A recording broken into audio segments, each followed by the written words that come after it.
Hi everyone, today we will talk about how to fix or how to solve Snapchat sending glitch. To know how to fix or how to solve Snapchat sending glitch, you should just go to settings like this. You will click. After that, in this page you will go to apps, default apps, app settings. When you will see this list, you will go down to find the application of Snapchat and you will enter.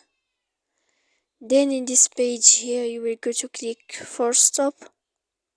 When you will end this, you will enter to storage.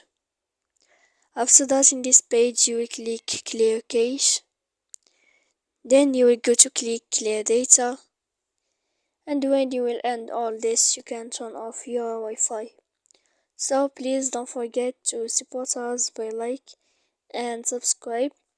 See you next time in another video, and thank you for watching.